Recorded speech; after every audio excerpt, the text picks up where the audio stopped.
Hi, I'm Zibby Owens, and you're listening to Moms Don't Have Time to Read Books. This 30-minute podcast features a new author interviewed by me every single day, 365 days a year, for about 30 minutes. I am also the publisher for Zibby Books, which publishes 12 books a year in fiction and memoir. Our books are already out now. You can check it out on zibbybooks.com. And we have a magazine called Zibby Mag, where we have lots of wonderful essays and lifestyle features. That's at zibbymag.com. We have classes at zibbyclasses.com. And I recently opened a bookstore in LA called Zibby's Bookshop at 1113 Montana Avenue at 11th Street in Santa Monica. I hope that you are able to enjoy some of our other offerings. But this here podcast is the basis of all of it and started in 2018. And no matter what I do, this is basically my favorite thing. Enjoy.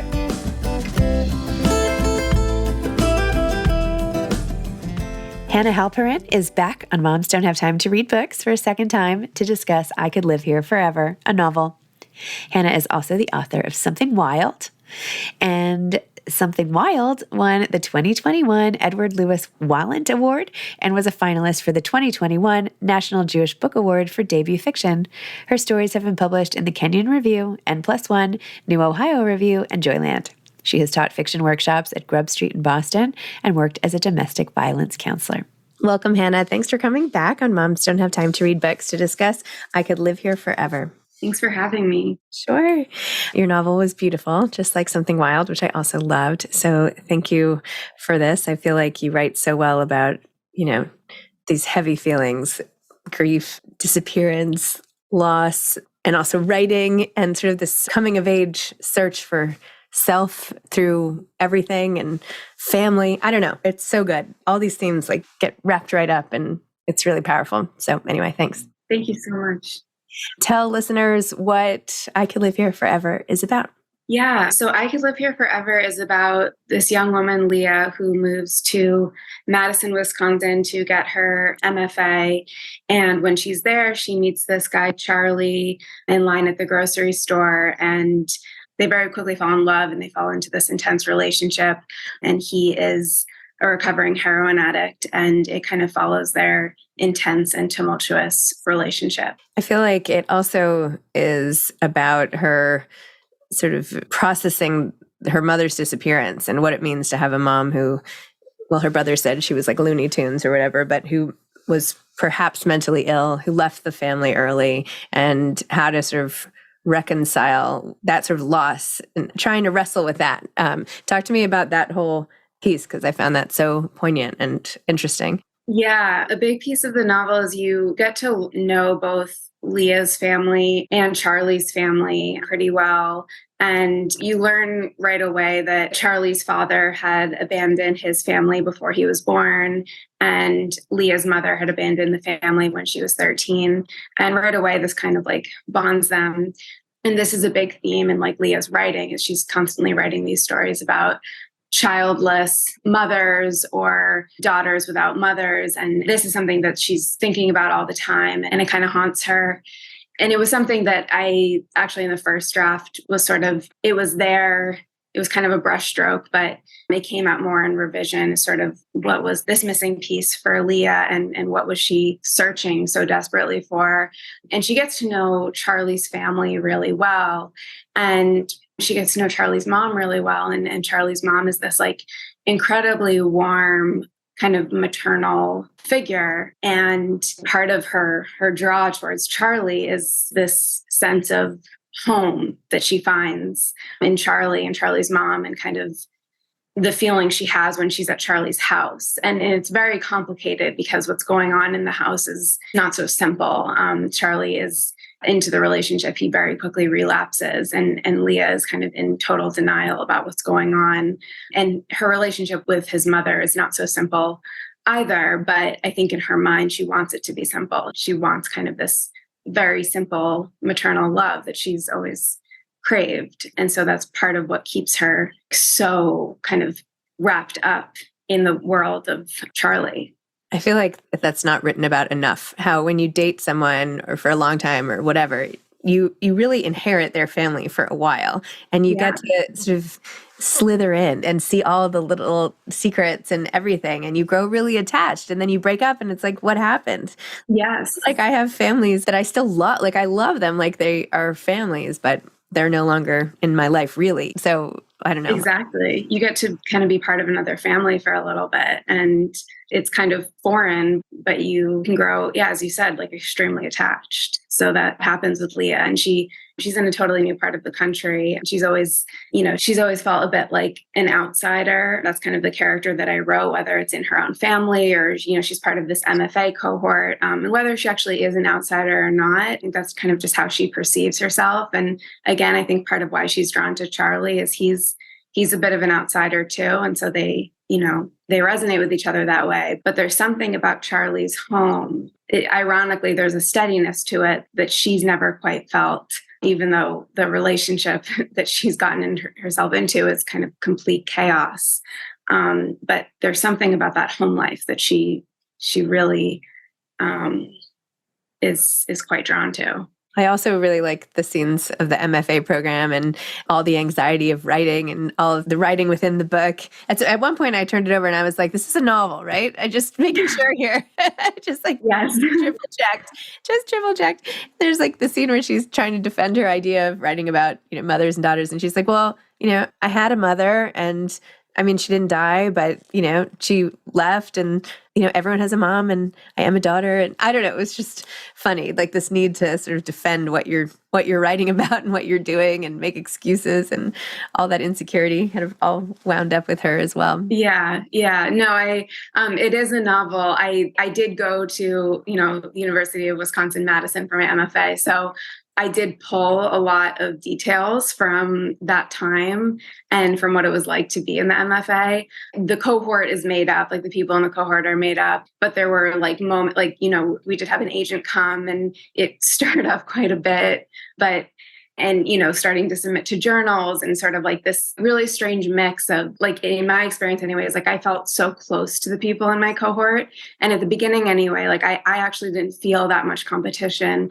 And sort of then as we sort of continued on, and there was more of this anxiety of like, what's going to happen after we leave, I did start to feel more competitive. And I think probably I was starting to feel anxiety about my own future, and it had less to do with the other people in the cohort. But it was that strange mix of feeling competitive and then also feeling like these were the people I felt closest to.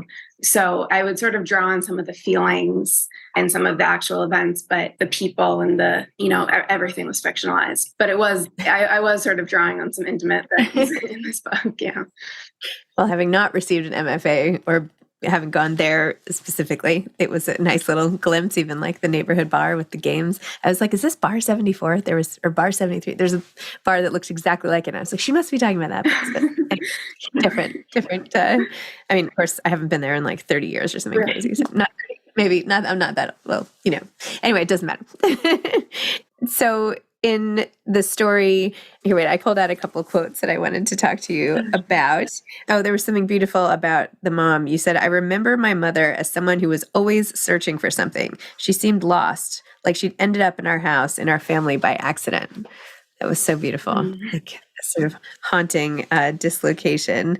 And then when she talks about her family, when you say, my mother's presence was bigger than my father's. She talked more, hugged tighter, cried harder, laughed louder, yelled scarier. We inherited our father's height, but other than that, we all look more like her. And you go on to talk about her as an artist and all of that. And then it relates to when you finally say, the nice thing about writing was it took pain and warped it into something useful. I could shape it into a beginning and a middle and an end. It was manageable that way, and it was mine, sharp and beautiful. By the time I was done with it, it was just a story. So what stories of your own have you used writing to sort of make your way through?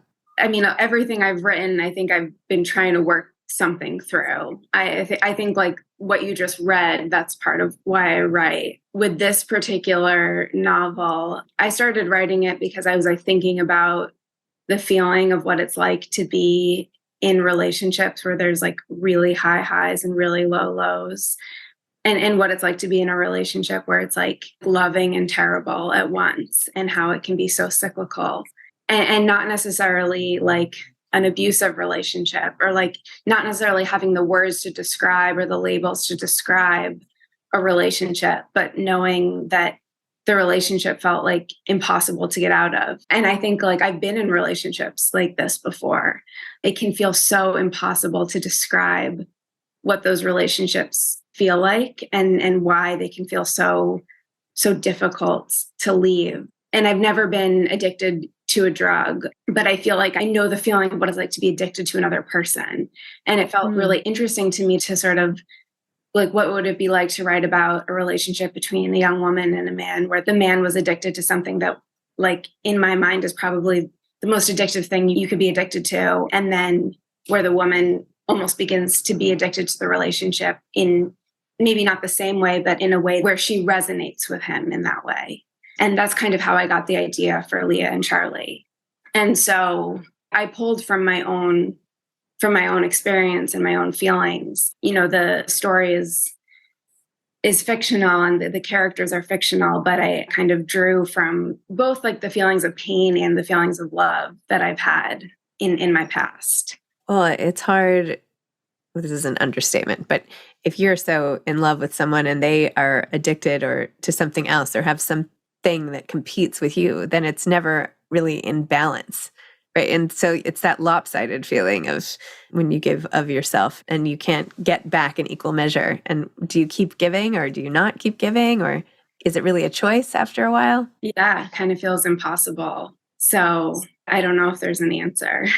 But it's good to have it out there. I mean, the innermost sort of secrets of relationships, obviously there are lots of books written about love and all of this, but it is very complicated. And there need to be stories like this that are a little bit more not so clear cut. Like, of course, this person will leave. Of course, this person won't leave. Like, I don't know. It's good to get into the mess of it all. Yeah. When I was writing it, it felt pretty messy to me in that there were times where I was writing about Leah and Charlie, and it seemed to me like I was writing a love story. And then there were times where I was like, this is a story about two really codependent, manipulative, perhaps abusive people. And it was constantly going back and forth. And it seemed really like I was like, I can't stop and analyze and try to figure out like what this relationship is. I just need to sort of stay in the moment and like really try to honestly describe like how would Leah react in this moment? How would Charlie react in this moment? And not try to judge what does that mean about them as a person or as a character. And then just kind of write the whole novel. And maybe I can try to figure it out afterwards. I still don't really have a grasp on like how to necessarily describe the relationship, but just sort of know that it's complicated and messy, and people can be complicated and messy. And I don't have to necessarily give it labels. Whatever this relationship parallel was in your life, you managed to get out of, I'm assuming, or not? Yeah. I mean, again, it's Leah is not me. I know. You know, the relationships that I did draw upon for inspiration, it is all in the past. Yeah. It was funny how in the beginning of the book, Leah is worried because she perceives him to be so much cuter, right? Like he's so handsome and whatever. And, you know, she's not attractive enough to be with him and whatever. And then later you reference when Leah's talking about her writing role models, one of which is Curtis Sittenfeld. Mm-hmm. And then it's so funny because her book just came out, and that is sort of the premise that, you know, what is it like when more attractive women end up with less attractive guys, or sort of this imbalance of perceived good looks within a couple. Anyway, I just found that sort of timely and funny. No, I mean, it's a big thing that comes up in the book where Leah is, you know, she's always describing what Charlie looks like, and she's so enamored by, you know, how beautiful he is.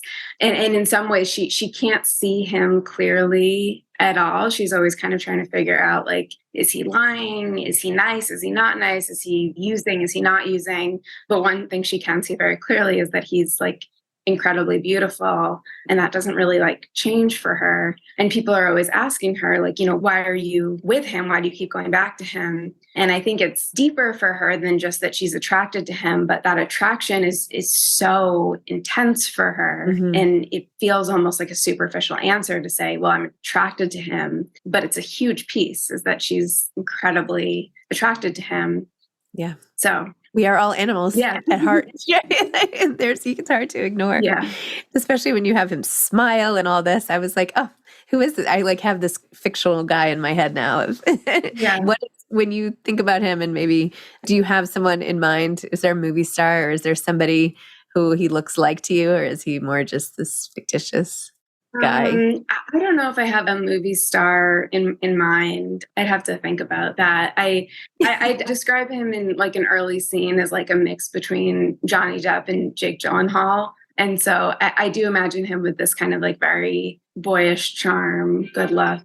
Yeah, very like kind of sweet smile. But I'd have to think of kind of. I was thinking, I don't know why, as I was reading, I had more of like a Chris Hemsworth type of guy. Okay. Yeah. You know, Yeah. I don't know, like lighter hair, and I don't know. I'm still brown. I don't know, sort of that smile that I don't know. Yeah, that could work too. Anyway, so tell me about writing this book. Did you write it during the pandemic? Was it before? Tell me about that whole process. Yeah, I wrote it during the pandemic. It was kind of like pretty early pandemic days. And I wrote it very quickly. Like I kind of got the idea. I had actually, it started from an essay that I was writing having to do with something wild. And it was something about domestic violence. And I kind of kept going off onto these tangents about kind of what I was talking about, like relationships with high highs, low lows. And I was realizing like, I'm kind of much more interested in writing something fictional, like about what it's like to be in a relationship that is kind of so cyclical that way. And once I realized like what I was actually interested in writing about, I had the idea for Leah and Charlie, and I started writing it one day, and I kind of just kept writing. I wrote the first draft in about 2 months, which is like much faster than I've written anything. I think just because I was like so caught up and involved in the world and in the relationship. And it was really, I was kind of in a weird place, and it was, very isolated, very, it was early days pandemic. And it was kind of soothing to me to like go into, even though it's kind of a disturbing novel, like it was kind of soothing to me to go into this very reclusive world and just kind of lose myself in it. And so I was able to write the first draft really quickly. And then it was a very raw first draft, and then spend a lot more time on revision, kind of fill in a lot of the gaps. Because the first draft was almost entirely Leah and Charlie. Mm-hmm. And then it was a lot kind of figuring out like, what's the world that they're in? Like, okay, they're in Madison, Wisconsin. Leah's in the MFA program. Who are their families? And kind of really fill in those gaps. Interesting. Yeah. I love the scene. It's sad, but at her bat mitzvah when her mom doesn't show up, and you just wrote that scene so clearly, and I could so see it, and the celebration mixed with sorrow, where the two are often so closely linked, right? With any sort of loss or bad thing going on. So I don't know. I love that moment. Her being, lifted up in the chairs, and yet the one she wanted to be there not being there. So I think everyone can relate. Are you working on anything new, or did you whip out like 3 more novels during the pandemic? I kind of have like some early stuff that I'm thinking about, but nothing formulated, ready to talk about. And what are you up to when you're not editing, working on a new project, all of that? I'd been working as a domestic violence counselor, and I actually left my job about a month ago, like right before all the publication stuff started. So I'm kind of at like a weird transition point, because I've been doing that for about like 7 years. And now this book came out. And so I'm kind of reassessing everything, and we'll begin my next project and then kind of decide what's coming next. But this last month has been mostly filled with publication stuff and working on essays and getting everything out. So it's been pretty busy. Wow. At least you can focus on it fully. Yeah. That's nice. Yeah. Not having to do the juggle. Yeah. Do you have any advice for aspiring authors? I think the advice I would give would be the same advice I'll probably give myself as I'm like starting my next project, is to like give yourself permission to write the thing that makes you really excited. And like, if you find that there are either ideas or characters or themes or whatever it is that keeps kind of coming back into your head again and again, allow yourself to go kind of where like the excitement or the energy is. And if, if you're enjoying or having fun writing it, like people are going to resonate with that. So that works. Yeah. That's good advice. Yeah, I don't know. Very good advice. And the ending, I won't give anything away, but very, very powerful. The whole thing. Thank you so really much. Oh my gosh. Anyway, well, thanks for coming back on. I really love the way you write. I can't wait to read what you write next. Oh, thank you so much, Zibby. I really appreciate it. Oh, it's true. All right. Okay. Have a great day. And thanks so much. Enjoy the ride. Okay. Bye. Thanks for listening to this episode of Moms Don't Have Time to Read Books. Don't forget to follow me on Instagram at Zibby Owens and at Moms Don't Have Time to Read Books. Also sign up for my newsletter at zibbyowens.com and sign up for my virtual book club and meet lots of authors on Zoom every other week. Thanks so much to Steve and Ryan at Texture Sound for the sound editing. And thank you to Morning Moon Productions for providing this fantastic intro and outro music.